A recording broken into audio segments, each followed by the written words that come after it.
Assalamualaikum warahmatullahi wabarakatuh. Innal hamdalillah nahmaduhu wa nasta'inuhu wa nastaghfiruhu wa na'udzu billahi min syururi anfusina wa min sayyiati a'malina. May yahdihillahu fala mudhillalah wa man yudlil fala hadiyalah.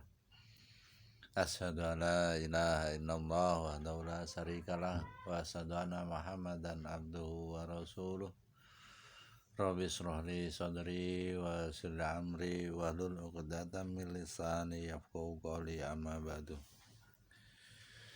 Hadirin yang dimuliakan Allah Subhanahu wa taala, lagi dan lagi marilah kita panjatkan puji syukur kita kehadirat Allah Subhanahu wa taala, yang mana pada hari ini Allah masih beri kita hidayah. Allah kumpulkan kita untuk membicarakan perkara mulia, yaitu perkara agama.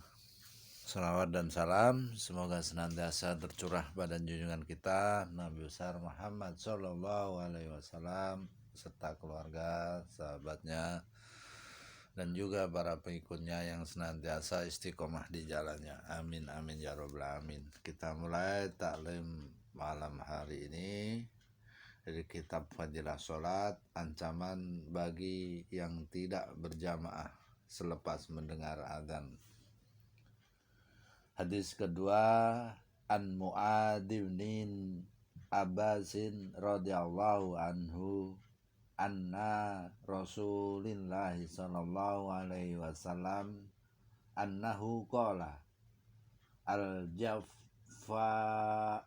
kullal jafai wal kufru wan nifaqu man sami'a munadiyallahi yunadi ila sholati fala yujibu. Dari Sayyidina Mu'adz bin Anas radhiyallahu anhu, baginda Rasulullah sallallahu alaihi wasallam bersabda, benar-benar keras kepala, kufur dan nifak orang yang mendengar seruan muadzin untuk sholat tetapi ia tidak memenuhinya.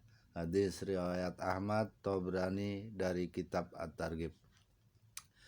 Diulang kembali dari Sayyidina Mu'adz bin Anas radhiyallahu anhu, baginda Rasulullah sallallahu alaihi wasallam bersabda, benar-benar keras kepala, kufur dan nifak orang yang mendengar seruan muadzin untuk sholat tetapi ia tidak memenuhinya.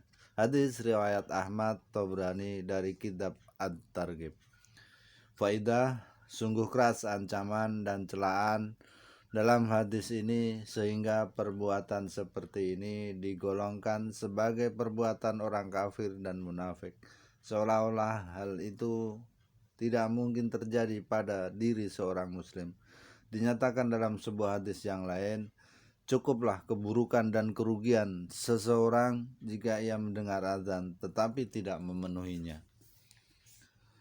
Sayyidina Sulaiman bin Abi Hasmah radhiyallahu anhu adalah seorang sahabat yang punya kedudukan yang tinggi. Ia lahir pada zaman baginda Rasulullah sallallahu alaihi wasallam. Karena masih kecil, ia belum dapat meriwayatkan hadis-hadis yang didengarnya dari baginda Rasulullah sallallahu alaihi wasallam. Pada zaman Khalifah Sayyidina Umar radhiyallahu anhu, ia ditugaskan untuk mengawasi pasar.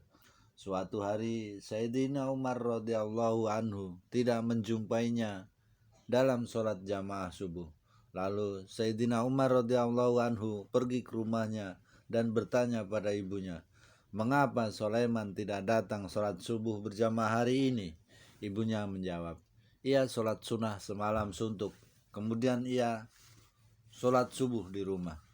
Karena mengantuk ia terus tidur.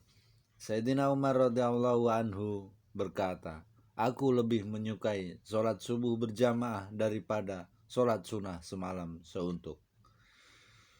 Demikian telah kita mendengarkan sabda-sabda Rasulullah SAW tentang ancaman bagi yang tidak berjamaah selepas mendengar adzan.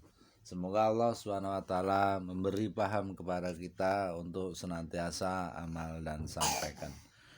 Baiknya talim ini kita adakan di rumah beserta keluarga di rumah dan di masjid beserta jamaah masjid agar timbul giroh atau semangat dalam beramal, karena di sini dibacakan firman-firman Allah dan sabda-sabda baginda Rasulullah SAW tentang keutamaan melakukan suatu amalan dan ancaman bila kita meninggalkannya. Kesempurnaan hanya milik Allah SWT, sempurnanya majelis. Marilah kita tutup majelis ini dengan doa kifaratul majelis. Subhanallahi wa bihamdihi, subhanaka Allahumma wa bihamdika, ashadu alla ilaha illa anta, astaghfiruka wa atubu ilaih. Subhana rabbika rabbil izzati amma yasifun, wassalamun alal mursalin, walhamdulillahi rabbil alamin. Billahi taufiq wal hidayah, wa biridha wal inayah, wa afu minkum. Wassalamualaikum warahmatullahi wabarakatuh.